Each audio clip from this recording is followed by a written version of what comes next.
Honestly, child, what makes you think you can even see the keys, let alone play them with any discernible skill? The legendary Maestro Volkov sneered, his words cutting through the hushed hall. Sir, music isn't seen, it's felt, Ilara replied, her voice steady despite the tremor in her heart. This is the story of Ilara Vance, a young woman whose world exists in shades of sound and touch, whose piano is an extension of her very soul. When her lifelong dream of performing is shattered by the cruel ableism of a musical icon, she must find the courage not just to confront her tormentor, but to prove that true artistry transcends sight, weaving a melody that will awaken a dormant compassion in a jaded world and inspire millions to listen with their hearts. Now, before we dive deeper, please subscribe to our channel. We share powerful, meaningful stories like this every day. And drop a comment below to let us know where you're watching from. Thank you so much. And now, let's get back to the story. Honestly, child, what makes you think you can even see the keys, let alone play them with any discernible skill? Maestro Anton Volkov's voice, usually a velvety baritone heard on countless recordings, was now a whip crack, laced with an arrogant disdain that struck Ilara harder than any physical blow. Sir, music isn't seen, it's felt, Ilara replied. Her voice, though a whisper, held the surprising resonance of a perfectly struck low C. A tremor ran through her, not of fear, but of a profound, cold shock. She stood before him, the grand concert hall a vast, echoing cavern around them, the scent of polished wood and old velvet thick in the air. Her guide dog, Willow, a gentle Labrador, sat dutifully beside her, a warm anchor in the shifting landscape of her emotions. Ilara Vance knew the world through touch and sound. Born without sight, her earliest memories were a symphony of sensations. The cool slide of a silk dress against her skin, the comforting rumble of her father's laughter, the way the sun felt on her face even if she couldn't behold its fiery glory. But it was the piano, found in the dusty corner of her Aunt Clara's small music studio in the coastal town of Oakhaven, that truly gave her vision. Its keys, cool and smooth beneath her fingertips, had been her first language, a secret alphabet she'd mastered with an intuitive grace that defied explanation. Aunt Clara, a woman whose life was a series of gentle melodies and unwavering support, had been Ilara's first teacher. She hadn't seen Ilara's blindness. She'd seen Ilara's soul, expressed in every arpeggio and chord. Your fingers, Ilara, she'd often said, her voice soft as a lullaby. They don't just find the notes, they become them. And Ilara had lived by that truth, dedicating her life to the intricate dance between her spirit and the 88 keys. The opportunity to audition for Maestro Volkov's exclusive masterclass had been a beacon, a shimmering promise in her quiet world. Volkov, the titan of the keys, as he was often called, rarely ventured beyond the elite concert halls of Vienna or New York. His presence in a relatively obscure city, offering mentorship to a select few, was unheard of. It was Aunt Clara who, against the silent skepticism of many, had insisted Ilara apply.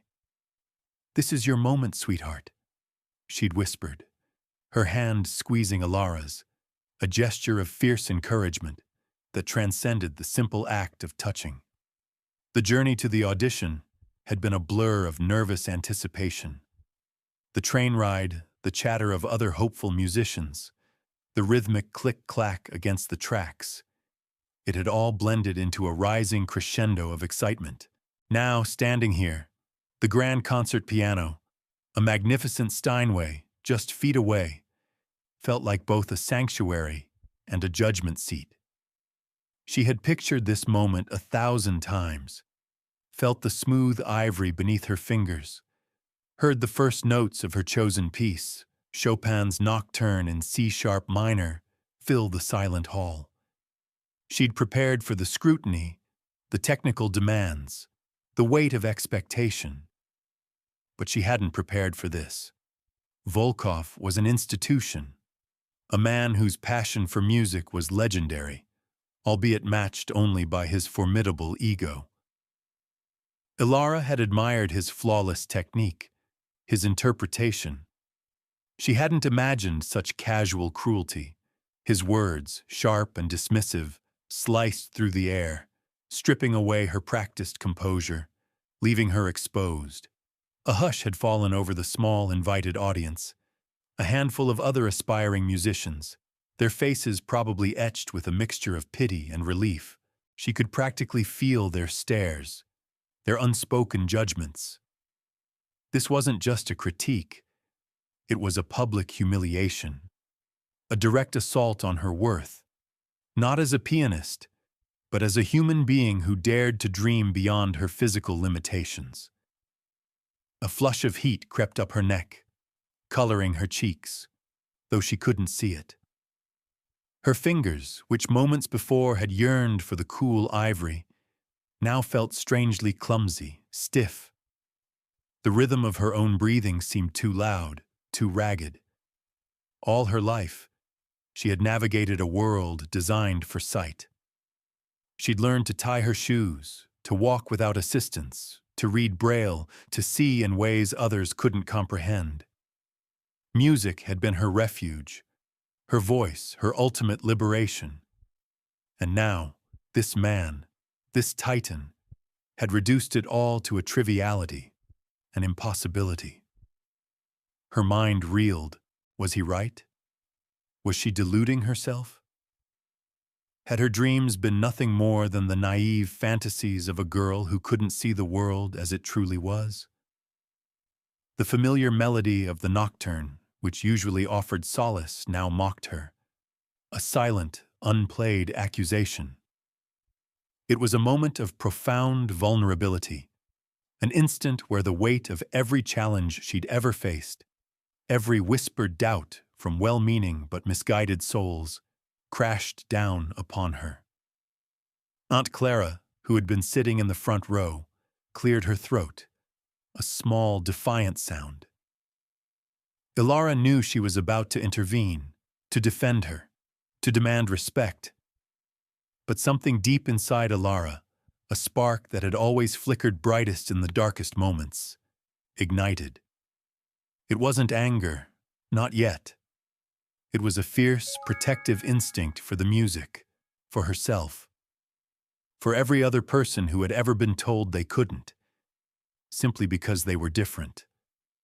Volkov, oblivious or uncaring, simply gestured dismissively. "Next!" Stutu, he barked, his impatience echoing through the vast space. The dismissal was absolute, cutting short not just her audition, but the very possibility of it. She hadn't even been allowed to play a single note. Willow nudged her hand, a soft whine escaping her. Ilara found her composure, forced herself to straighten her shoulders, to project an air of calm she didn't feel. She turned, feeling Aunt Clara's guiding hand on her elbow, and allowed herself to be led away. The oppressive silence of the hall, a suffocating shroud. Each step felt heavy, a retreat from a battlefield she hadn't even been permitted to fight on. But as they reached the door, leaving the cruel, echoing space behind, a new resolve, cold and sharp as winter air, began to settle in her heart. This wasn't the end. It was, she suddenly understood, a new beginning. She would play, and the world, especially Maestro Volkov, would listen. The oppressive silence of the concert hall still clung to Ilara like a damp shroud, but her voice, though soft, held the metallic glint of tempered steel.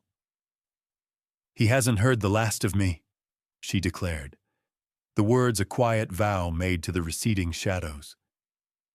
Aunt Clara's grip tightened on her elbow, a silent acknowledgement of the battle lines drawn. They walked out into the crisp autumn air, the city noise a stark contrast to the reverent hush of the performance venue.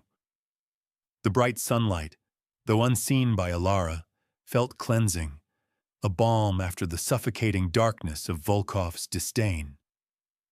Willow, sensing the shift in Alara's mood from hurt to resolve, trotted purposefully beside her, her soft fur a reassuring presence against Alara's hand. Inside the car, the engine's low hum was the only sound for a long moment. Aunt Clara, always pragmatic, always kind, broke the silence. "He's an old fool, Alara, bitter and blind in ways that truly matter." Her voice, usually so gentle, was tinged with an uncharacteristic sharpness. "His opinion means nothing about your talent. You are extraordinary, sweetheart." Alara leaned back against the seat, the weight of the afternoon still pressing down on her. "It's not just his opinion, Aunt Clara. It's what he represents. That dismissive wave of his hand. That's how too many people see us. A problem, an inconvenience, an impossibility." Her voice cracked slightly, the raw hurt finally surfacing. "He didn't even let me touch the keys. He didn't let me try." Aunt Clara reached across the console, her hand finding Alara's. "Then you'll show him. You'll show them all." "But how, my love?" His masterclass was the golden ticket. Ilara's mind raced, a whirlwind of anger, frustration, and a burgeoning, fierce determination. The traditional path was closed. Volkov had slammed the door in her face. But there were other doors. Smaller doors, perhaps, but doors nonetheless. "He won't hear me through his hallowed halls. So I'll find a different stage. One where the music speaks louder than prejudice." Her thoughts drifted back to Oakhaven, to the familiar, comforting rhythm of her life there.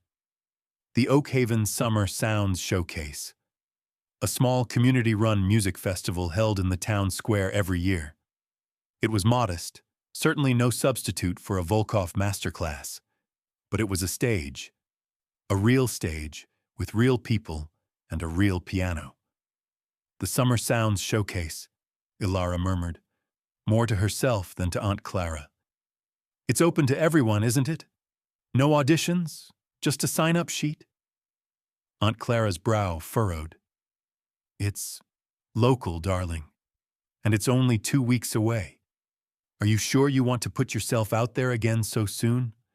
After today?" Her concern was palpable, a fragile shield against further pain. "Exactly because of today," Ilara countered, a new resolve hardening her voice. "I can't let his cruelty define me, Aunt Clara, or define what I can do. I need to play, not just for myself, but for every quiet voice that's ever been silenced." They drove back to Oakhaven, the familiar coastline appearing through the car window. The salt-kissed air, the rhythmic crash of waves against the shore. These were the sounds that grounded Ilara, that spoke of home and resilience. Once back in her aunt's cozy, music-filled home, Ilara went straight to her piano, her fingers tracing the smooth, cool ivory. This instrument, her confidant, her voice had been waiting. She began to play, not the Chopin nocturne she had prepared for Volkov, but a new piece that seemed to spontaneously generate from her fingertips, a melody both melancholic and defiant, flowing from the raw emotion of the day. The notes swelled and receded, a story of struggle and nascent triumph. Aunt Clara sat quietly on the worn velvet armchair listening, a soft smile gracing her lips.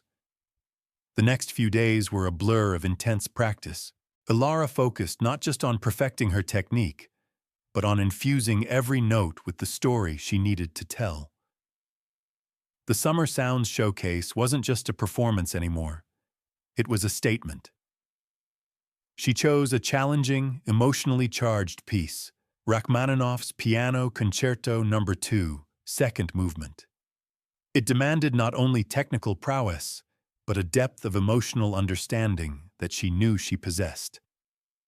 She called the Oak Haven Community Center to sign up.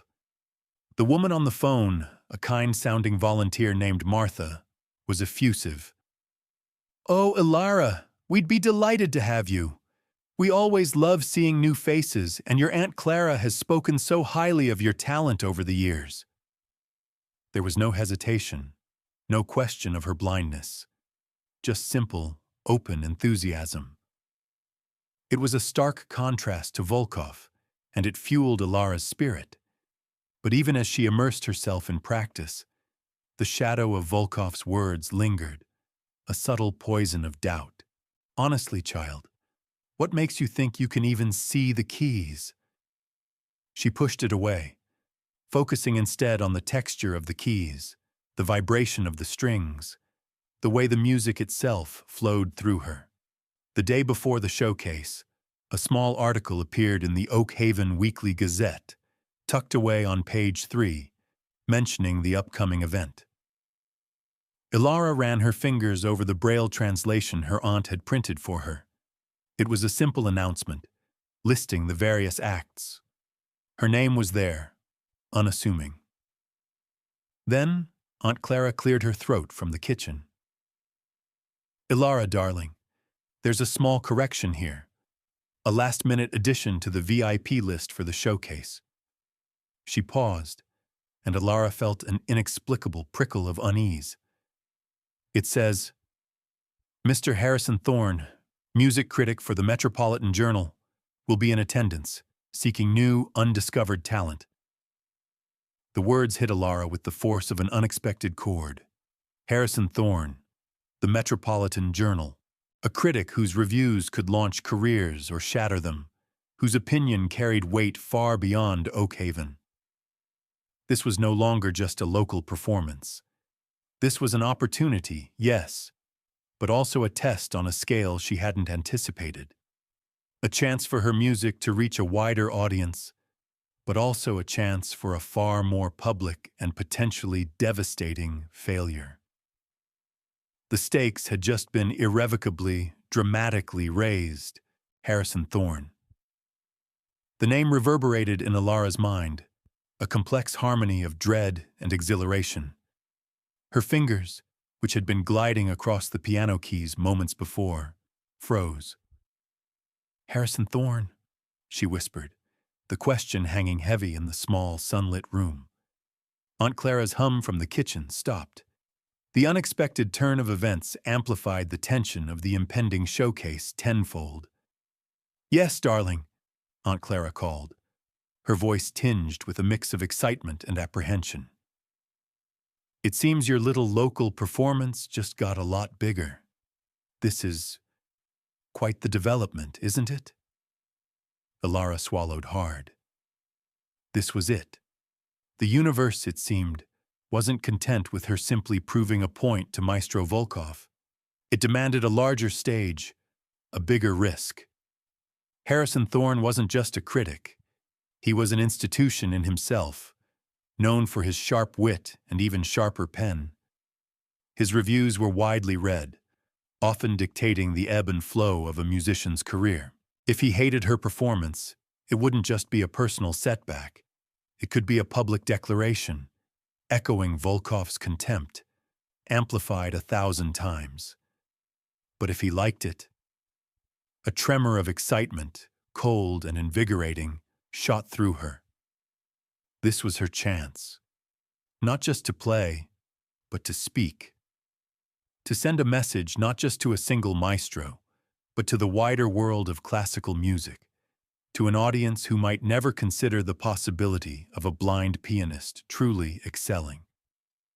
The day of the Oak Haven Summer Sound Showcase dawned with a sky the color of a robin's egg, the air fresh with the scent of pine and salt.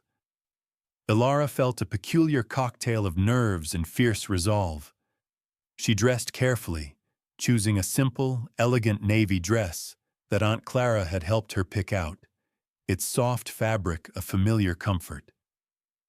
Willow, sensing the importance of the day, remained exceptionally calm, her quiet presence a steadying force.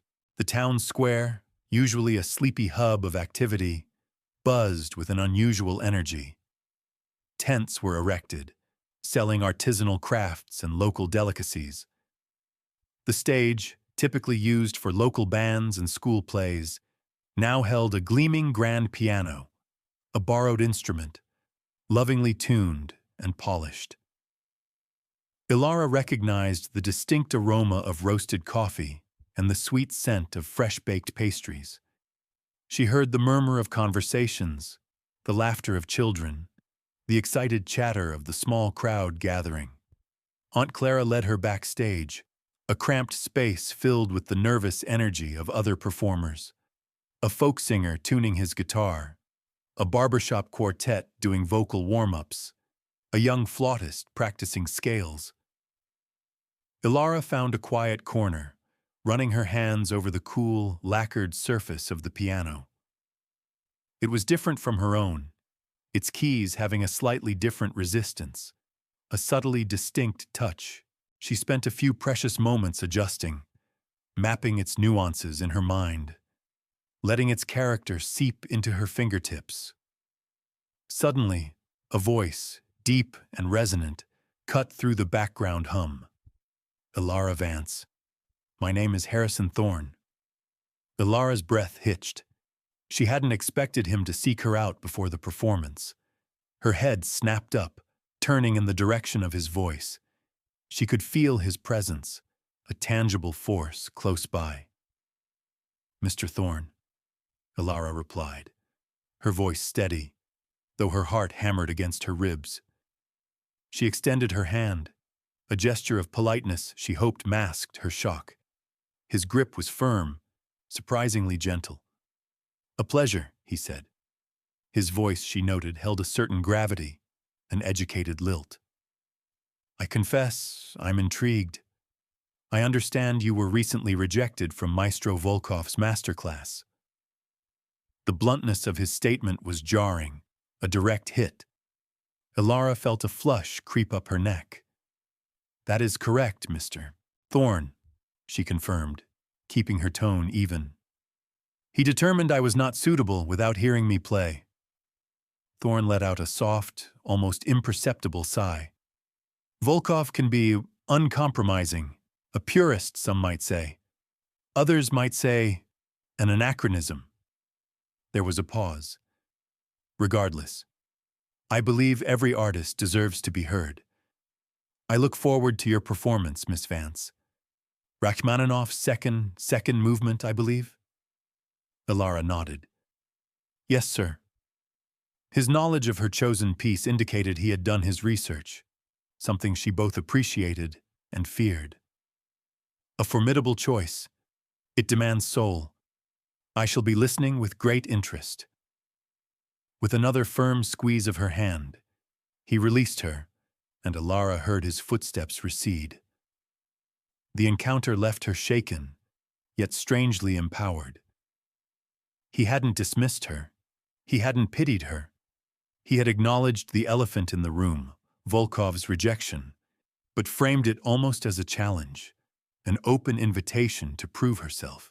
The weight on her shoulders shifted, transforming from pure dread into a potent mix of pressure and purpose.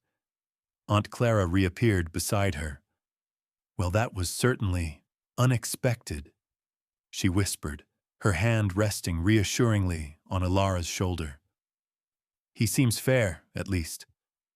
Fair, but discerning, Ilara corrected, her mind already back on the Rachmaninoff.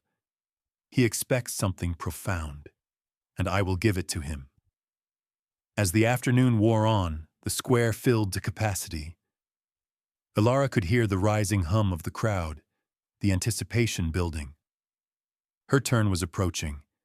She felt the cool air from the open-air stage, smelled the faint scent of rain that had fallen briefly that morning.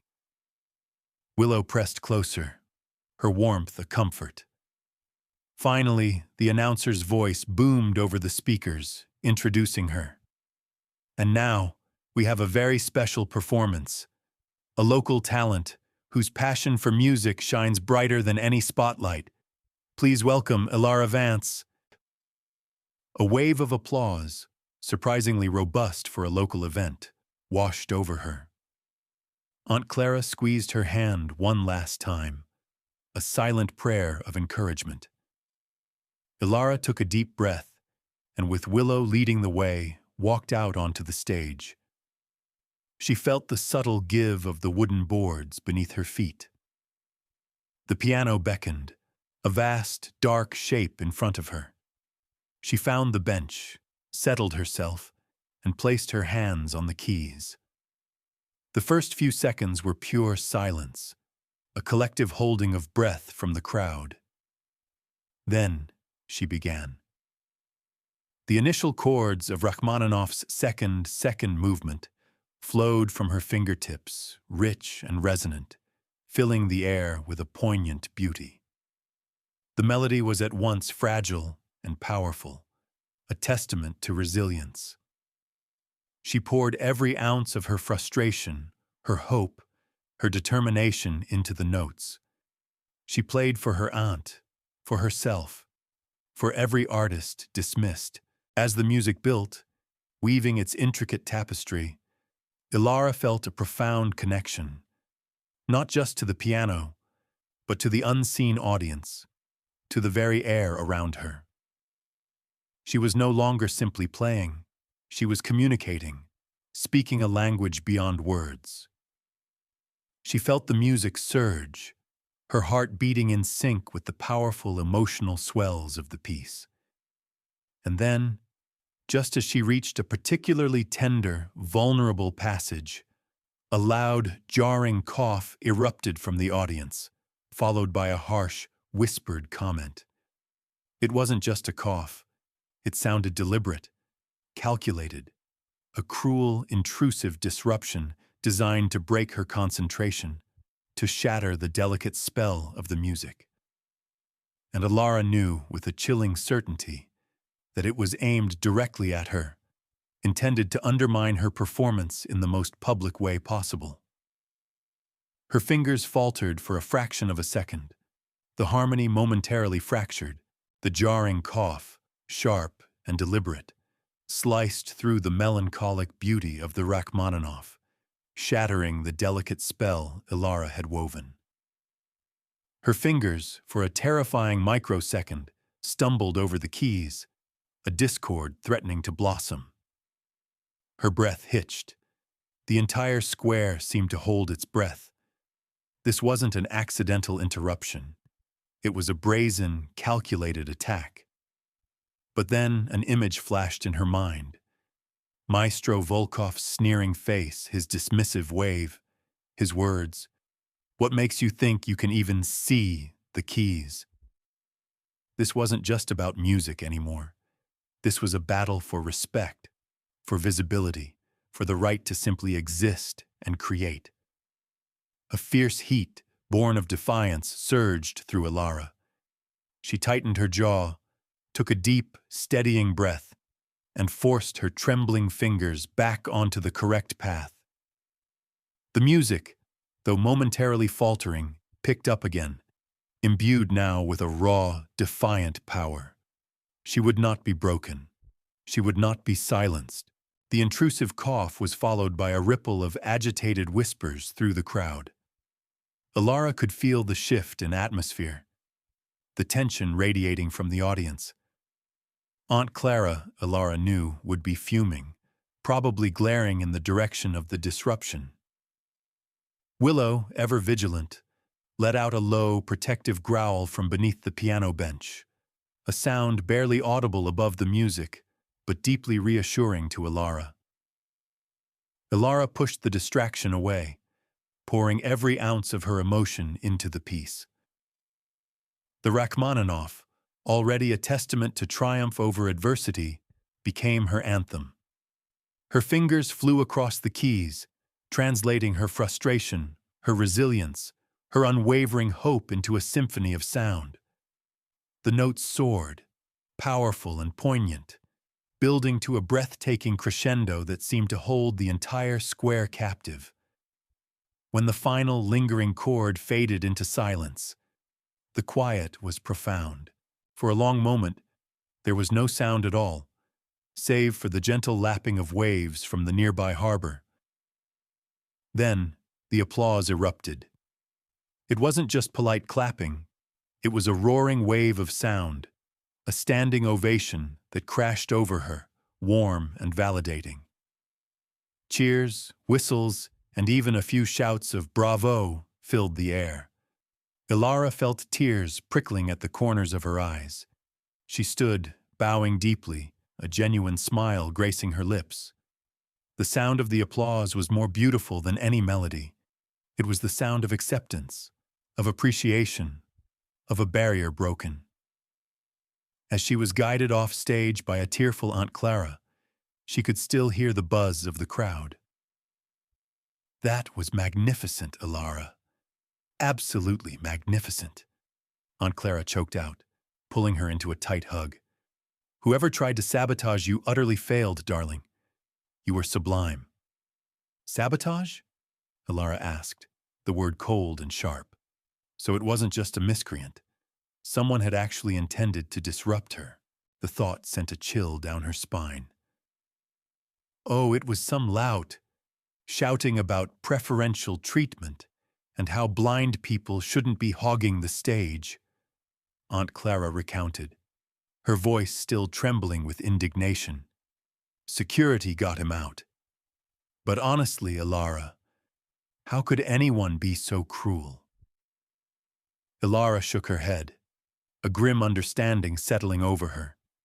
This wasn't just a random act of rudeness. This was a direct extension of the prejudice she'd faced with Volkov, only now it had found a physical voice in the audience. Later, as the other acts performed and the sun began its slow descent, painting the sky in hues of orange and purple, Ilara found herself by the refreshment stand, her senses overwhelmed by the cheerful chaos. Then, a voice cut through the clamor. "Miss Vance, a word, if you please."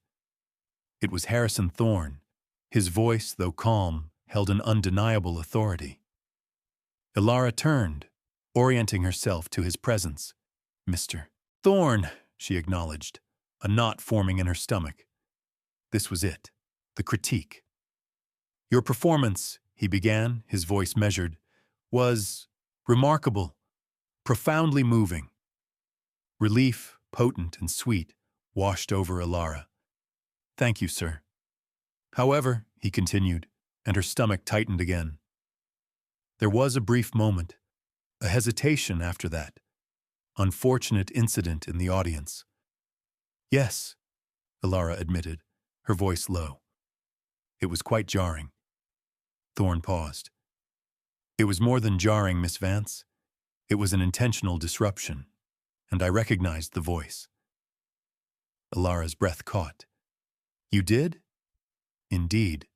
A rather unsavory individual. A former student of Maestro Volkov's, actually.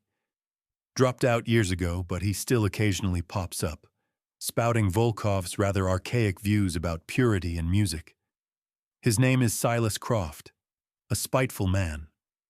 I believe he was attempting to curry favor with his former maestro by echoing his sentiments." Thorne's tone was one of thinly veiled disgust. "He obviously overheard the gossip about your audition." Ilara felt a cold dread settle over her. Silas Croft, a direct link to Volkov. This wasn't just random prejudice. It was orchestrated, targeted. The thought ignited a fresh spark of anger within her. "Regardless of his intentions," Thorne continued, his voice softening slightly, "you recovered beautifully. The raw emotion you poured into those notes, after such a deliberate attempt to derail you. That is the mark of a true artist, Miss Vance. You didn't just play the Rachmaninoff. You lived it."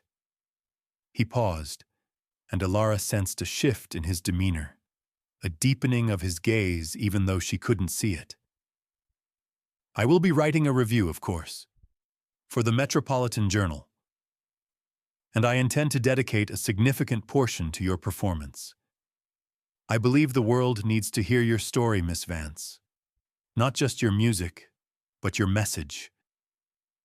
Ilara felt a thrill, a powerful, exhilarating wave of triumph.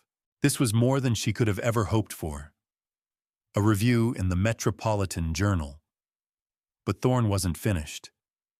However, he said, his voice dropping slightly, there's something else. I had a brief, rather uncomfortable conversation with Maestro Volkov this morning. He also heard about your performance today, and it seems he's not entirely pleased. A cold premonition snaked through Ilara. Not pleased, Mr. Thorne? What do you mean?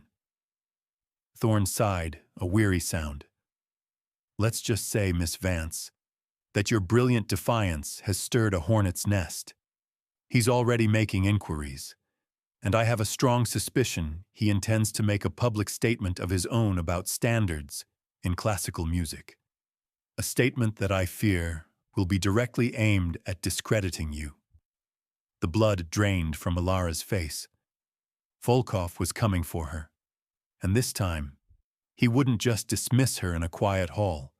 He would try to crush her on the world stage. The blood drained from Ilara's face at Harrison Thorne's words. Volkov was coming for her. The thought sent a chilling tremor down her spine, eclipsing the lingering warmth of the applause.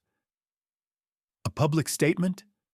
She echoed, her voice barely a whisper, the vibrant sounds of the Summer Sounds showcase suddenly seeming distant and muted.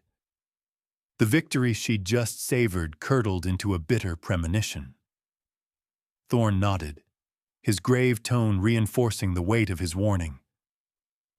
Maestro Volkov is a powerful man in the classical music world, Miss Vance. His influence is vast. He perceives your performance, and particularly the attention it's drawing, as a challenge to the very foundations of what he considers true artistry. He's already reached out to several prominent cultural publications, hinting at a forthcoming commentary on the dilution of musical standards. Ilara felt a cold dread seep into her bones. This wasn't just about her anymore. This was a direct, public assault, designed not only to discredit her, but to uphold a narrow, exclusionary view of art. It was Volkov's way of reasserting his absolute authority, crushing any perceived threat to his ivory tower. Aunt Clara, who had been listening intently, stepped forward, her hand finding Ilara's, squeezing it protectively. This is absurd. He can't just malign a young artist for daring to excel. Thorne sighed, a weary sound. He can, and he will, Mrs. Vance. His words carry immense weight. He'll frame it as a defense of tradition, a lament for the erosion of classical integrity. He won't mention Ilara by name, but the context will be undeniable. It will be a thinly veiled attack, aimed directly at discrediting her achievement and sending a clear message to anyone who dares to challenge his perspective. Ilara's mind raced, a maelstrom of fear and defiance. The stakes had been raised again, astronomically. Harrison Thorne's review in the Metropolitan Journal would be a powerful counter-narrative, a beacon of hope against Volkov's looming darkness. But could it be enough? Could one voice, even a respected one, stand against the entrenched power of a musical icon? When? Ilara asked, her voice steady despite the turmoil within. When will his statement be released? Thorne stroked his chin thoughtfully. I suspect it will coincide with the publication of my review. He'll want to try and preempt it, or at least cast a shadow over it. Expect it within the next week, possibly even sooner. The timeline was brutal. A week. That was all the time she had, not just to prepare for the inevitable fallout, but to steel herself for a public battle she hadn't sought. What do we do? Aunt Clara asked, her voice tight with concern. How do you fight someone like Volkov? Ilara felt a quiet resolve settle over her. She took a deep breath. the scent of the sea and the distant murmur of the crowd, a faint, grounding presence. We don't fight him with anger, Aunt Clara. We fight him with truth, with music. Thorne regarded her with a look of newfound respect. A commendable spirit, Miss Vance. But this will be a fierce storm. Are you truly prepared for the onslaught? I'm prepared to stand for what's right, Ilara affirmed, her voice resonating with conviction. I won't let his prejudice define me, or silence me. Over the next few days, Oakhaven became a whirlwind of anticipation and quiet anxiety. The local buzz around Ilara's performance intensified. Her story, the public slight from Volkov, and her triumphant return on a local stage began to spread through the small community like wildfire. People who had only known her as Clara's niece, the blind girl who plays piano, now spoke of her with a reverent awe.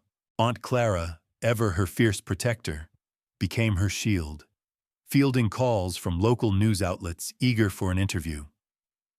Ilara, however, insisted on a quiet period.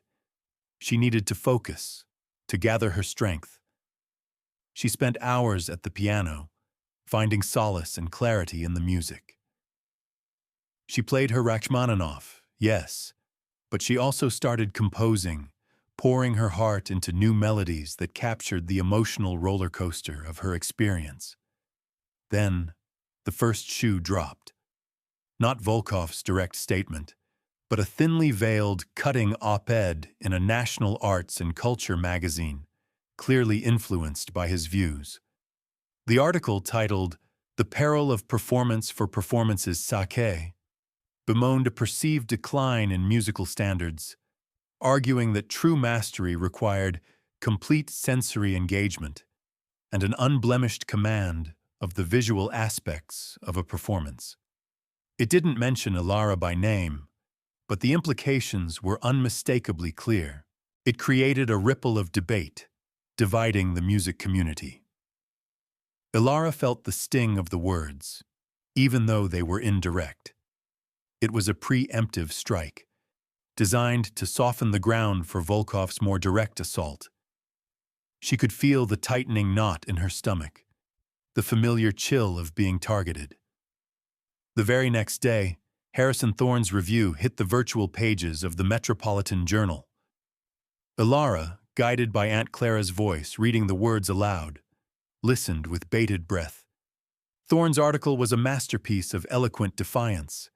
He lauded Ilara's breathtaking artistry and profound emotional intelligence, describing her Rachmaninoff as a revelation, a performance that transcended mere technique to touch the very soul. He didn't shy away from addressing her blindness, but framed it not as a limitation, but as a unique lens through which she experienced and channeled music. He concluded with a searing critique of Volkov's unstated position, writing, "If Maestro Volkov believes true music can only be seen, then he is profoundly, tragically blind to its true essence." Miss Vance's performance in Oakhaven was a testament to the power of human spirit, a clarion call against prejudice, and a melodic reminder that genius recognizes no artificial boundaries. The Metropolitan Journal review exploded. Social media was abuzz. Online music forums lit up with fervent discussions. Ilara's performance became a symbol, a flashpoint in a much larger debate about accessibility, prejudice, and the very definition of art. Support poured in from unexpected corners. Fellow musicians, disability advocates, ordinary people moved by her story. But with the praise came the backlash. The comment sections below Thorne's article and on other music sites became battlegrounds. While many championed Ilara, a vocal minority echoed Volkov's sentiments, some even using hateful, ableist language. The pressure mounted, creating a suffocating environment of scrutiny and judgment. Just as Ilara was grappling with this sudden, overwhelming surge of public attention, the call came. It was an executive from a major national broadcasting network, his voice smooth and professional. He wanted to know if Ilara would be willing to appear on their highly rated morning show. "It's an opportunity, Miss Vance," he explained, "to tell your story, to perform for a national audience, and to confront this narrow-minded prejudice head-on. A national morning show, a live broadcast, millions of viewers." The very thought made Ilara's heart pound. This was a stage larger than anything she could have imagined, far beyond the quiet dreams of Oakhaven. It was a chance to reach a truly global audience. But it also meant stepping directly into the eye of the storm. It meant putting herself and her music on display for the entire world to judge. And she knew, with a chilling certainty, that Volkov would be watching, waiting for any misstep, ready to deliver his final, crushing blow. Would she have the courage to take such an enormous leap of faith? The answer would define her.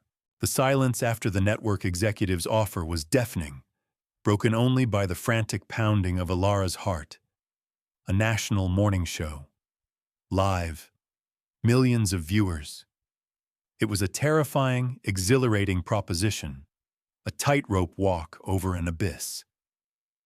"A national audience?" she repeated, the words feeling foreign on her tongue. Aunt Clara, who had been listening on speakerphone, gasped. "Yes, Miss Vance," the executive, a smooth-voiced man named Mark Ellison, confirmed, his tone radiating practiced enthusiasm. "It's prime time. A chance to share your incredible talent and powerful story with the entire country. We're talking about reaching people who may never have experienced classical music, let alone a pianist like you. It's an opportunity to truly make a difference, to challenge perceptions." Ilara's mind raced. This was the ultimate stage, the biggest platform imaginable. It was everything she had secretly dreamed of, and everything she now feared. The sheer scale of it was overwhelming. But then, Volkov's sneer flashed in her mind, and the memory of Silas Croft's hateful cough. This wasn't just about personal ambition anymore. This was a chance to fight back. Not with anger, but with the purest expression of her soul, her music. "I'll do it," Ilara said, her voice firm, resolute. The fear was still there, a cold knot in her stomach, but it was eclipsed by a burning conviction. Aunt Clara let out a relieved breath. "Oh, Ilara, my brave girl." Ellison chuckled, a sound of triumph. "Excellent. We'll send a car to Oakhaven tomorrow morning. You'll be flown directly to New York for rehearsals. We'll make sure everything is perfect for you, Miss Vance. Every detail." The next 24 hours were a blur. Pack, prepare, rehearse. Ilara clung to her piano, playing through her Rachmaninoff countless times, imbuing each note with a deeper layer of meaning. Aunt Clara, a whirlwind of nervous energy, packed her suitcase, offering endless words of encouragement and practical advice. Willow, sensing the monumental shift, remained close, a steady, comforting presence. The journey to New York was overwhelming for Ilara's senses. The roar of the jet engine, the unfamiliar smells of the bustling city, the constant cacophony of voices and traffic. It was a sharp contrast to the quiet, familiar rhythms of Oakhaven. But even amidst the sensory overload, Ilara felt a strange sense of purpose, a magnetic pull towards the stage that awaited her.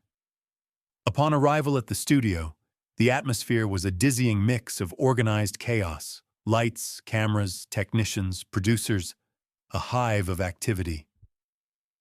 Mark Ellison himself met her, his smile wide and welcoming. He introduced her to the show's host, a vivacious woman named Sandra Chen, whose voice was warm and empathetic. "Ilara, it's an honor to have you," Sandra said, taking her hand. "Your story is truly inspiring. We're all rooting for you."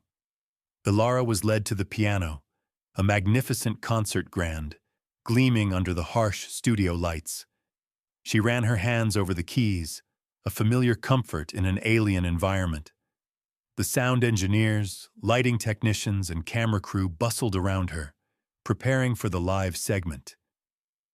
It was a surreal experience, the constant hum of equipment, the hushed instructions, the awareness of countless unseen eyes that would soon be watching.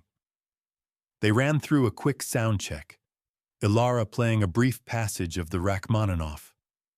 The acoustics of the studio were different, drier, less resonant than the Oakhaven Square, but she quickly adjusted, finding the sweet spot, letting the music fill the space. As the moment of the live broadcast approached, the tension in the studio became almost unbearable. The countdown began, a hushed whisper from the floor manager. Ilara sat at the piano, her hands clasped, Willow resting her head gently on Ilara's foot. She felt a profound sense of isolation, yet also a fierce connection to every person who had ever been underestimated, ever been told they couldn't. Sandra Chen began her introduction, her voice warm and inviting. She spoke of Ilara's journey, the Oakhaven showcase, and the controversy stirred by Maestro Volkov's veiled criticisms. Ilara knew what was coming. This was her moment. "And now," Sandra announced, her voice rising with excitement, "we have the incredible privilege of introducing you to Ilara Vance, live in our studio. Ilara, the stage is yours." The red light on the camera flashed. They were live. Ilara took a deep breath, centered herself, and placed her fingers on the keys. The initial chords of Rachmaninoff's Piano Concerto No. 2, second movement, flowed from her, rich and full, filling not just the studio, but thousands, millions of homes across the nation. She poured every ounce of her soul into the music, her vulnerability, her strength, her defiance. The notes soared, a powerful melody of hope and resilience. She wasn't just playing, she was speaking. She was demonstrating that talent transcends sight, that passion knows no physical bounds. The music was a living, breathing entity, reaching out, touching hearts, challenging assumptions. She could feel the impact, the connection, even without seeing the faces of her audience. As the final, breathtaking notes faded into a profound silence, Ilara slowly lifted her hands from the keys. The quiet in the studio was absolute, almost reverent. Then, a single voice, clear and strong, broke the spell. Sandra Chen, her voice thick with emotion. "Ilara Vance, that was absolutely astonishing." The studio audience, consisting mostly of crew and a few invited guests, erupted in enthusiastic applause. But Ilara knew the true test lay beyond the studio, in the reactions of the millions watching. Sandra turned back to the camera, her expression earnest. "Folks, what you just witnessed was more than just a musical performance. It was a declaration, a testament to the human spirit. Ilara, thank you." Then, as Sandra turned back to Ilara for a final comment, a producer's voice buzzed in her earpiece, urgent and hushed. Ilara heard the low murmur of the host's voice, a flicker of surprise, then a sharp intake of breath. Sandra turned back to the camera, her face now etched with a mixture of shock and profound concern. "We have just received word," Sandra announced, her voice now tight with a sudden, unexpected tension, "that Maestro Anton Volkov has just released his official statement regarding the state of classical music. And it is far more direct than anyone anticipated.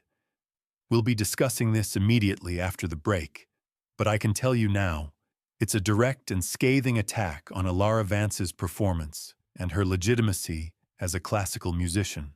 He is calling for her immediate disqualification from any future professional musical engagements." Ilara froze. The warmth of her triumph evaporated, replaced by an icy dread. He hadn't just made a veiled threat. He had issued a direct challenge, a public execution.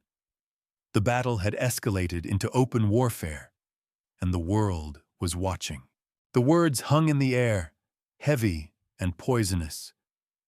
Direct and scathing attack, calling for her immediate disqualification from any future professional musical engagements. Ilara froze, the triumphant echo of her Rachmaninoff performance abruptly silenced by the chilling pronouncement. Her blood ran cold. This wasn't just a critique. It was an attempted annihilation. Volkov wasn't content to merely dismiss her. He was trying to erase her. Sandra Chen, her face pale, quickly cut to commercial, the studio lights snapping off with a jarring click. The sudden darkness felt symbolic, a descent into a new, terrifying reality. The controlled chaos of the studio erupted into frantic whispers and urgent movements.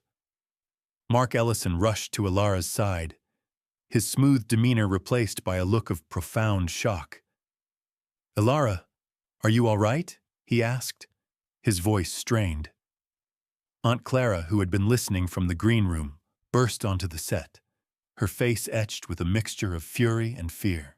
She enveloped Ilara in a tight embrace, her body trembling.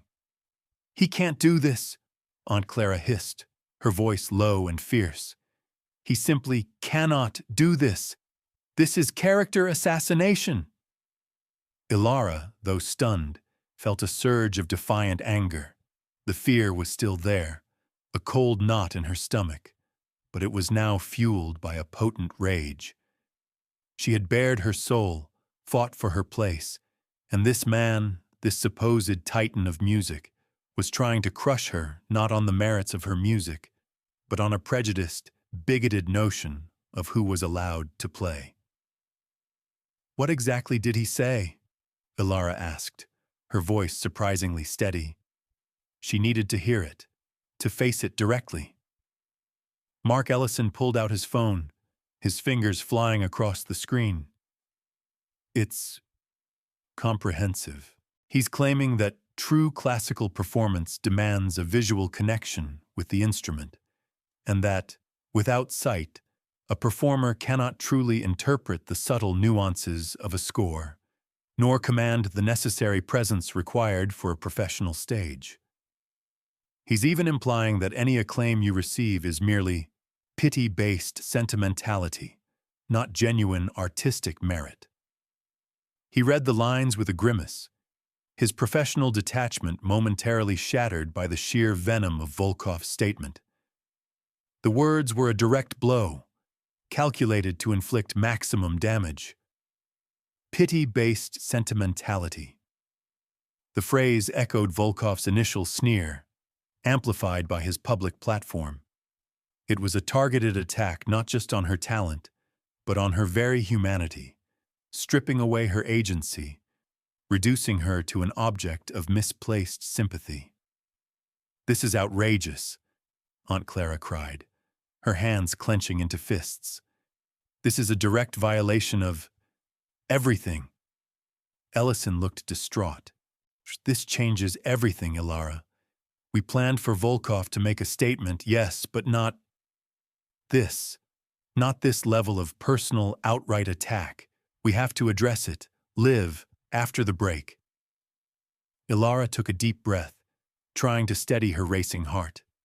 This was the moment, the crucible. She could cower, crumble under the weight of his words, or she could stand. "I will address it," she said, her voice clear and strong. "He wants to disqualify me? He wants to invalidate my existence as an artist? He will learn that music transcends his narrow vision." Aunt Clara looked at her, her eyes wide with a mixture of pride and terror. "What will you say, sweetheart?" Ilara felt Willow nudge her hand, a soft, grounding presence.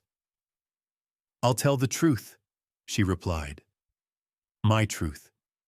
The truth of every musician, who has poured their soul into their art, regardless of what obstacles they face. The commercial break ended.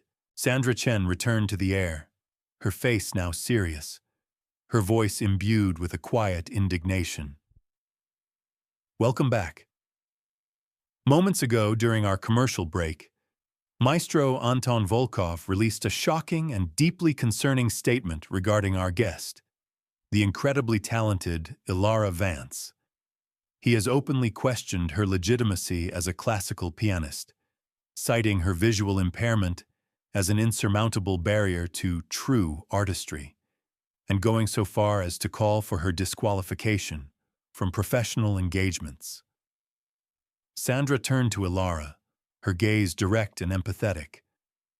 Ilara, you've just delivered a stunning performance, captivating millions. How do you respond to Maestro Volkov's attempt to discredit you, and frankly, to silence you? Ilara felt the intense heat of the studio lights, the focused gaze of the camera, the invisible presence of millions of people. She took a moment, letting the silence hang, letting the weight of the moment settle. Maestro Volkov, Ilara began, her voice calm but resonant, imbued with an unwavering conviction, claims that I cannot see the keys or command the necessary presence to be a professional musician. He believes that without sight, I cannot interpret the nuances of a score or convey true artistry. She paused, letting his words sink in for the audience. But I say this, music is not seen with the eyes. It is felt with the soul. It is heard with the heart. It is a universal language, and it recognizes no barriers, no limitations, and certainly no prejudice. Her voice gained strength, a passionate fire burning within her. To say that a blind person cannot interpret music or connect with an audience is to be truly blind yourself, blind to the depth of human experience, to the resilience of the human spirit. Maestro Volkov speaks of purity in music. I speak of its expansive, inclusive power. My music comes from a place of profound feeling, of overcoming, of a unique relationship with sound that has been my guiding light since birth. She looked directly at the camera, her sightless eyes conveying an intense focus that pierced through the screen. Maestro Volkov seeks to disqualify me, but I believe it is his narrow, antiquated view that should be disqualified from the modern understanding of art. Art, true art, welcomes all. It does not discriminate, and I will continue to play, to feel, to speak through my music, not just for myself, but for every individual who has ever been told they are not enough, simply because they are different. The studio audience, which had been silent, erupted in applause, this time with a fervent intensity that drowned out Sandra Chen's attempt to speak. Sandra, visibly moved, simply placed a hand on Ilara's arm, her eyes shining. But the battle was far from over.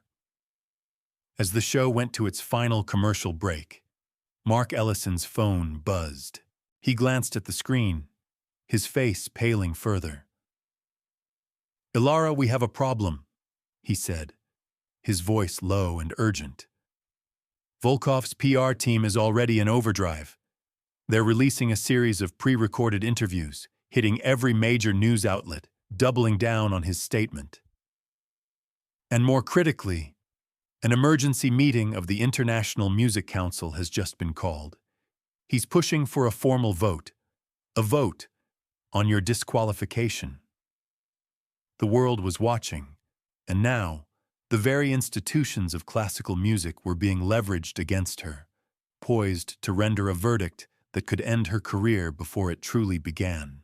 The words, "a vote on your disqualification," echoed in the sudden quiet of the studio, a death knell for Ilara's nascent career. Her heart hammered against her ribs, a frantic rhythm of fear and disbelief. Volkov wasn't just attempting to discredit her. He was mobilizing the entire establishment, turning the very institutions of classical music against her. This wasn't a debate. It was an inquisition. Mark Ellison's face was grim. The International Music Council is meeting first thing tomorrow morning. Volkov has pushed for an emergency session. He's a long-standing influential member, Ilara. He carries weight. Aunt Clara gasped, her hand flying to her mouth. Tomorrow morning? That's no time at all. How can we prepare? Her voice was laced with panic. Ilara felt a cold clarity settle over her. She had faced dismissal, public humiliation, and now a direct attempt at professional excommunication. But the fire within her, ignited by Volkov's prejudice, only burned brighter. Then we don't prepare for a defense, Ilara stated, her voice surprisingly steady. We prepare for a declaration. I will be there. I will speak for myself. Ellison looked at her, respect shining in his eyes. That's a bold move, Ilara. The council is a formidable body, mostly old guard, steeped in tradition. Then it's time to shake up tradition, Ilara countered, a fierce determination hardening her resolve. This isn't just about me, Mr. Ellison. This is about what music is, about who is allowed to create it, to feel it, to share it. I won't let Volkov define that with his prejudice. The next few hours were a whirlwind of activity. Ellison and his team, recognizing the monumental stakes, sprang into action. They booked a flight to Europe, arranged for legal counsel specializing in artistic rights, and mobilized a small, dedicated team to gather supporting statements from disability advocates and prominent musicians who had publicly supported Ilara after Thorne's review. Ilara, amidst the chaos, found a quiet corner with Aunt Clara and Willow. She closed her eyes, trying to find her center. The weight of the moment was immense, almost crushing. But then she thought of the powerful applause in Oakhaven, the resonant silence after her performance on national television, the countless messages of support already flooding social media. She wasn't alone. You're going to face them, Ilara, Aunt Clara whispered, her hand stroking Ilara's arm. You're going to speak your truth to power. I have to, Ilara replied, her voice soft but firm. For every person who's been told they're not good enough, because they're different. The journey to the International Music Council headquarters in Geneva was a tense, sleepless blur. Ilara tried to conserve her energy, knowing she would need every ounce of strength for what lay ahead. The grandeur of the council chambers, as she was led into them, was palpable. The air was thick with the scent of old wood and hushed reverence. She could sense the presence of dozens of people, their collective gaze a heavy weight upon her. This is the International Music Council, Miss Vance, a hushed voice explained, the governing body for professional classical musicians worldwide. You will have a chance to address the council after Maestro Volkov has presented his case. Volkov. The name sent a jolt through her. She was in the same room as him again. She could feel his presence, a cold, arrogant energy, even without seeing him. The proceedings began. The opening statements were formal, steeped in the language of tradition and bylaws. Then, Maestro Volkov's voice boomed, amplified by the room's acoustics. He spoke of artistic integrity, of the sacrosanct nature of classical performance, of standards that must be upheld at all costs. His arguments were carefully constructed, intellectualized justifications for his prejudice. He never directly mentioned Ilara's blindness as a disability, but instead couched it in terms of unavoidable limitations that prevented full engagement with the visual and interpretive demands of the score. He painted a picture of a decline, of a slippery slope where, sentimentality could overshadow true artistic merit, implicitly accusing Ilara of being a beneficiary of pity. His words were a calculated assault, precise and brutal. Ilara listened, her hands clasped tightly in her lap. Willow's soft fur a comfort against her leg. She felt the sting of his public scorn, the insidious way he twisted her talent into a weakness. She wanted to interrupt, to shout, to demand that he simply listen. But she held her tongue, waiting for her turn. Finally, Volkov finished his meticulously crafted argument. A hushed murmur filled the room, followed by the soft clatter of papers. The chairman of the council, a stoic silver-haired woman with a resonant voice, addressed Ilara. "Well, Miss Vance, you may now address the council." Ilara stood, her heart pounding a furious rhythm. She found her voice, steady and clear, carrying across the room.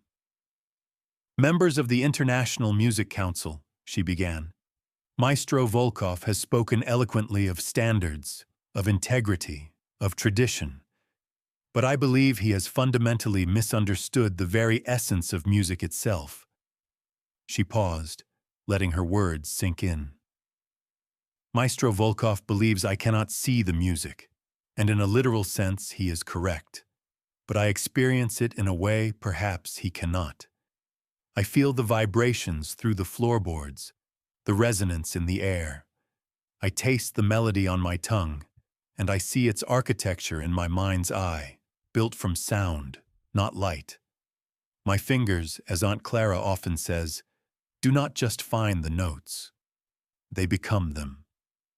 She walked slowly, carefully, towards the center of the room, her voice gaining strength. "Maestro Volkov claims my performance is based on sentimentality, not merit. But I ask you, is true artistry not rooted in profound emotion? Is it not the ability to connect, to move, to inspire, regardless of the path one takes to get there?" She turned in the direction she felt Volkov's presence. "Maestro Volkov, you asked me what made me think I could see the keys. I told you then, and I tell you now, music isn't seen, it's felt. And my ability to feel, to interpret, to convey the deepest emotions of a piece is not diminished by my lack of sight. It is, in fact, heightened. For when one sense is taken, others awaken, and the world of sound becomes richer, more vibrant, more profound."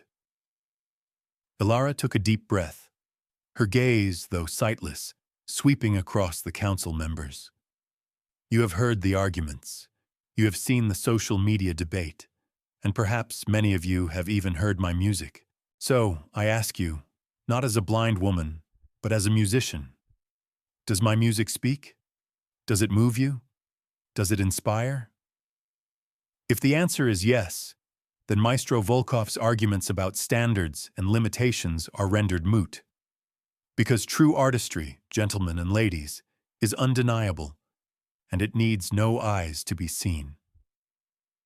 A palpable silence descended upon the chamber, heavy with the weight of her words. The chairman leaned forward, her expression unreadable. Ilara had made her case. The fate of her career, and perhaps the very future of inclusivity in classical music, now rested in the hands of the council. The chairman raised her gavel, the sound poised to strike, about to declare the start of their deliberation. But just as it began its descent, a small, yet significant noise echoed through the room. A subtle shift. Volkov, for the first time, cleared his throat, a sound of profound unease, and then slowly, unexpectedly, he pushed his chair back, a sound that resonated like thunder in the hushed room, as if preparing to stand and interrupt the proceedings. What could he possibly say now, after her powerful declaration?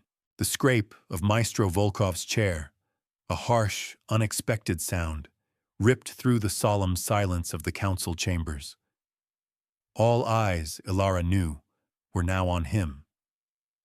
The gavel, poised to fall, hung suspended in the air.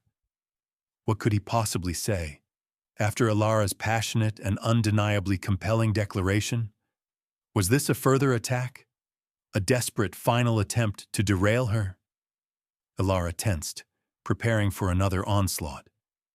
But then Volkov spoke. His voice, usually booming with authority, was surprisingly muted, almost hesitant. "Madam Chairman," he began, his tone lacking its usual confident edge. "Members of the Council, I wish to amend my petition." A ripple of shock went through the room. Ilara, even without sight, could feel the collective gasp, the sudden shift in the atmosphere. Amend his petition? Volkov, the man who had meticulously constructed a case for her disqualification. This was entirely unexpected. The chairman lowered her gavel slowly, her brow furrowed in surprise. "Maestro Volkov," she stated, her voice formal, "you wish to amend your petition for the disqualification of Miss Ilara Vance?" "Yes, Madam Chairman," Volkov affirmed, his voice still subdued.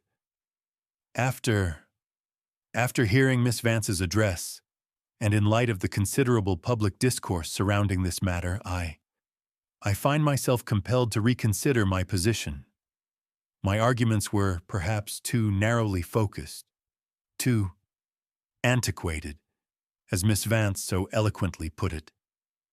A profound silence descended, even heavier than before. This was unprecedented. Volkov, the unyielding titan of the keys, admitting fault. Ilara felt a wave of disbelief wash over her. It was as if the sun had suddenly set in the middle of the day. "Maestro Volkov," the chairman prompted, her voice still cautious, "what exactly is your amended petition?" Volkov cleared his throat again, a sound of genuine discomfort this time. I withdraw my petition for Miss Vance's disqualification. Furthermore, I wish to propose something entirely different.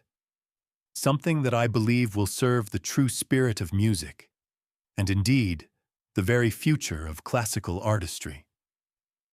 Ilara's mind reeled. This wasn't just a withdrawal, it was a complete capitulation. And now, a proposal. What game was he playing? Or had her words, her music, truly penetrated his formidable ego? Volkov continued, his voice gaining a slightly more confident, albeit still humbled, tone. "I believe Miss Vance represents a vital, indeed essential perspective that the classical music world has overlooked for too long. Her ability to connect with the essence of music, unburdened by the visual distractions that sometimes plague our art, is a profound lesson for us all." He paused, and Ilara could feel his eyes, unseen, upon her. "Therefore, I propose, with the full support of my standing on this council, that Miss Ilara Vance be not only granted full recognition as a professional classical pianist, but that she also be offered a prestigious mentorship. One that will allow her to hone her unique gifts and perhaps to teach us a new way to listen." A murmur of astonishment swept through the room, quickly building into a buzz of excited whispers. Ilara was dumbfounded. This wasn't just a victory. It was a seismic shift. Volkov, her tormentor, was not only recanting, but offering her an unprecedented olive branch, a mentorship, a direct personal acknowledgement of her artistry from the very man who had tried to crush her. The chairman, after a moment of stunned silence, brought her gavel down, a sharp, decisive crack that echoed through the room. "The council acknowledges Maestro Volkov's amended petition and his remarkable proposal. We will now move to a vote on both the recognition of Miss Vance as a professional classical pianist and the acceptance of Maestro Volkov's mentorship offer." The vote was swift, unanimous. Every member, swayed by Volkov's unexpected turn and Ilara's powerful earlier address, voted in favor. The chairman announced the verdict, her voice clear and resonant. "It is decided? Miss Ilara Vance is hereby recognized as a professional classical pianist of exceptional merit. And Maestro Anton Volkov's offer of mentorship is accepted, with the full support of this council." A wave of applause, enthusiastic and genuinely heartfelt, erupted in the chambers. Ilara felt tears welling in her eyes, not of sadness, but of overwhelming relief and a profound sense of validation. She had done it. She had faced down prejudice, not with anger, but with the undeniable power of her music and her truth. Aunt Clara rushed to her side, her face radiant with pride, pulling her into a tight hug. "You did it, sweetheart! You truly did it!" Then, a presence near her. Volkov. He stood before her, his previous arrogance seemingly stripped away, replaced by an expression Ilara couldn't discern, but sensed was one of genuine respect. He extended his hand, and Ilara, after a moment's hesitation, took it. His grip was still firm, but this time it was not one of disdain, but of grudging admiration. "Miss Vance," Volkov said, his voice closer now, carrying a surprising hint of humility. "I was wrong, profoundly, tragically wrong. Your performance in Oakhaven and your words today, they forced me to confront my own biases, my own blindness, as you so aptly put it." He paused, a deep sigh escaping him. "It would be an honor to guide you, to learn from you perhaps, as much as you learned from me." Ilara squeezed his hand gently. The bitter taste of past hurt still lingered, but it was now diluted by the overwhelming sweetness of this unexpected victory, this moment of profound reconciliation.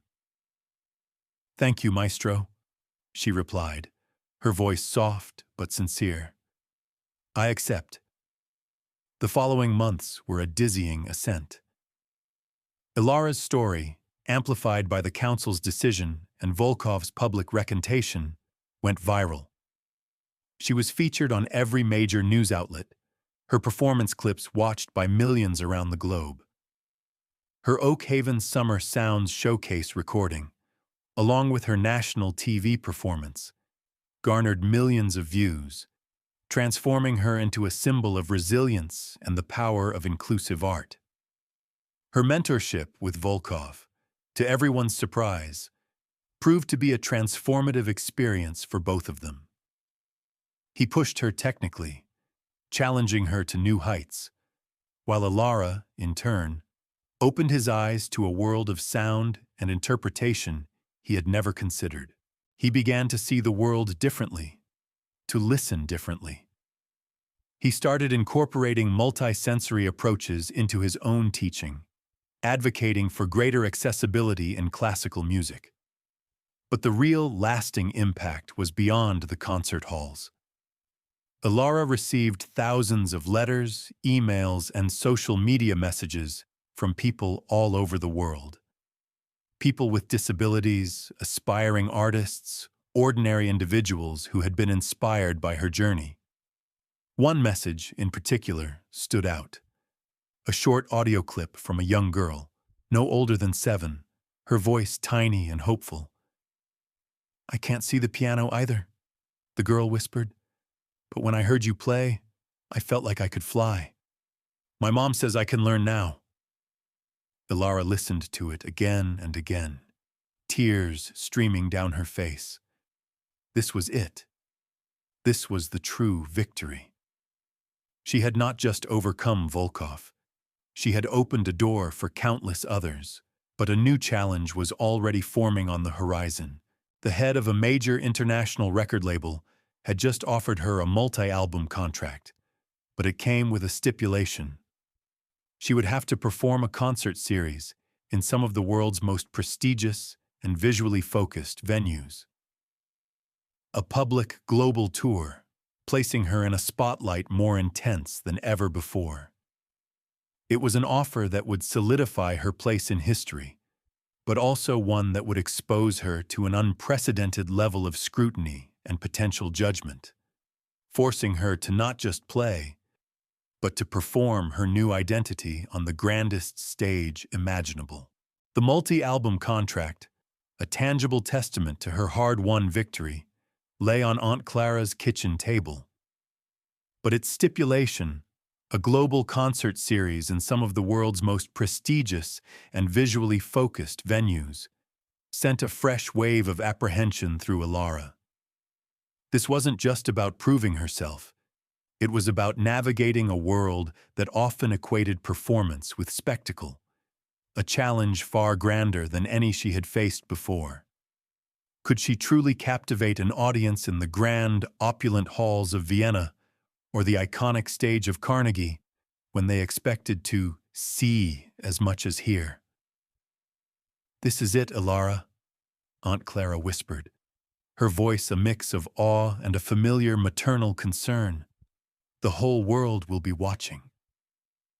Ilara ran her fingers over the smooth, embossed paper of the contract, feeling the weight of the opportunity and the monumental task ahead. Volkov's public recantation and mentorship had already opened doors, transforming her from a contentious topic into a celebrated phenomenon. But this tour, this was different. This was her chance to solidify her legacy, not just as the blind pianist, but as Ilara Vance, artist. "I have to take it," Ilara stated, her voice firm, pushing past the trepidation. The memory of the young girl's hopeful whisper, "My mom says I can learn now," echoed in her heart. This wasn't just for her. It was for every silent voice, every unseen dream. Her mentorship with Maestro Volkov intensified, taking on a new, exhilarating dimension. Their relationship, once adversarial, had blossomed into a rare partnership of mutual respect. He pushed her technically, dissecting every phrase, every dynamic, but more importantly, he challenged her to understand the visual language of the stage, not as a limitation, but as an opportunity for redefinition. "The audience," Volkov explained during one of their sessions, his voice now devoid of its former arrogance, "expects to see movement, expression. Your stillness, Ilara, can be a profound statement. Your focus, an intense concentration that draws them in. We will craft a performance that transcends sight, that forces them to listen, to feel in a way they never have before." He worked with her on subtle gestures, on the slight tilt of her head that conveyed emotion, on the gentle swaying of her body that mirrored the music's flow. He even helped her choose her concert attire, fabrics that flowed, silhouettes that offered grace without distracting, colors that conveyed a quiet strength.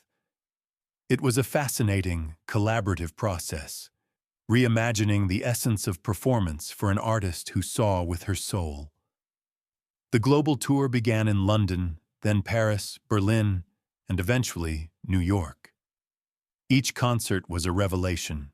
Ilara walked onto the stage with Willow, her guide dog, a symbol of her journey, who would then quietly lie at the edge of the stage, a silent guardian.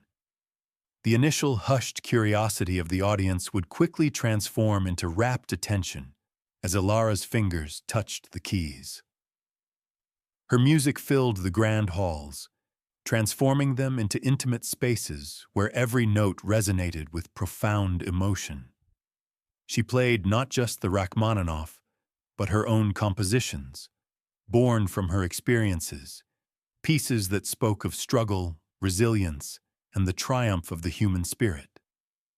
The critics, once divided, were now unified in their praise. Harrison Thorne, attending the New York concert, wrote that Ilara doesn't just play the piano, she becomes the music, inviting us into a world where sound is sight and emotion is color. The emotional toll was immense, but the connection with the audience was a powerful elixir. After each concert, queues would form, not just for autographs, but for a chance to simply speak with her, to share their own stories of overcoming adversity. The young girl who had sent the audio message, Sarah, even attended the New York concert with her parents, her small hand reaching for Ilara's after the performance, her eyes shining with unshed tears. "You really did fly," she whispered, her voice filled with wonder. The tour culminated in Sydney, Australia, at the iconic Sydney Opera House, its soaring white sails a visual masterpiece against the sparkling harbor. This was the final performance, the grand crescendo of her journey. The pressure was immense. Millions would be watching the live stream. Ilara walked onto the stage, the sheer scale of the hall, the palpable energy of the sold-out audience pressing in on her. She settled at the piano, her heart a drumbeat against her ribs. For her final piece, she chose not a classic, but a new composition, one she had poured her heart into during the tour, titled simply, Unseen Notes. As her fingers began to dance across the keys, a profound silence descended. The music unfolded, a delicate tapestry woven with intricate melodies and powerful chords. It was a piece that built slowly, from a gentle, almost hesitant beginning, through passages of intense struggle and discord, finally soaring into a triumphant, hopeful resolution. She imbued every note with the memory of Volkov's initial scorn, the pain of rejection, the fierce defiance, the unwavering support of Aunt Clara, the quiet strength of Willow, and the hopeful voice of little Sarah. She played with an intensity that seemed to transcend the physical, her body swaying gently with the music, her sightless gaze fixed on an internal landscape of sound. The audience wasn't just listening. They were feeling. They were seeing the music through her. The grand hall, with its architectural wonders, faded into the background, replaced by the vivid imagery of Ilara's sonic world. When the final resonating chord of Unseen Notes faded into the vast, hushed space of the opera house, the silence was absolute. It hung there for a long moment, a collective breath held, a profound testament to the emotional power of her performance. Then, as if a dam had broken, the applause erupted. It was a thunderous, overwhelming wave of sound, a standing ovation that shook the very foundations of the iconic building. Tears streamed down Ilara's face, not of sorrow, but of pure, unadulterated joy. She stood, bowing deeply, feeling the warmth of the roaring appreciation wash over her. Volkov, who had flown to Sydney for the final concert, joined her on stage, his hand resting gently on her shoulder, his eyes, Ilara could sense, shining with pride. The tour concluded, a resounding success that transcended music, sparking a global conversation about inclusivity, perception, and the true meaning of artistry. Ilara Vance had not just played the piano, she had conducted a symphony of change, forcing the world to listen with its heart, to see with its soul. She continued to tour, to compose, to inspire, but her mission had deepened. She was now dedicating her life not just to performance, but to building music programs for visually impaired children, ensuring that no aspiring artist would ever be told they couldn't simply because they were different. Her journey, born from ridicule, had become a testament to the boundless power of the human spirit, a beautiful, enduring melody in a world learning to listen anew. And as she looked towards the future, Ilara knew with a quiet certainty that her greatest composition was yet to come, a future where music truly was seen by everyone. And so, Ilara Vance's journey, born from the sting of a famous maestro's ridicule, blossomed into a symphony of undeniable truth. Her story reminds us that true vision isn't found in the eyes, but in the heart. It tells us that music, like life itself, is meant to be felt, to be experienced in its purest, most profound form, unburdened by prejudice or narrow expectations. Ilara taught us that even in the face of the harshest dismissal, the quiet courage to stand in your truth can not only silence your critics, but transform them. Her melodies didn't just dazzle the world, they challenged its perceptions, proving that limitations exist only in the minds of those who refuse to truly see. She showed us the incredible power of resilience, the beauty of a spirit unbroken, and the profound impact one person can have when they dare to redefine what's possible. Her legacy isn't just a collection of breathtaking performances. It's a clarion call for empathy, for inclusivity, for a world that listens with its soul. If Ilara's remarkable journey has touched your heart, please take a moment to like this video and subscribe to our channel. We bring you powerful, meaningful stories like this every day, inspiring us all to look deeper, listen closer, and live with greater courage. Thank you for joining us.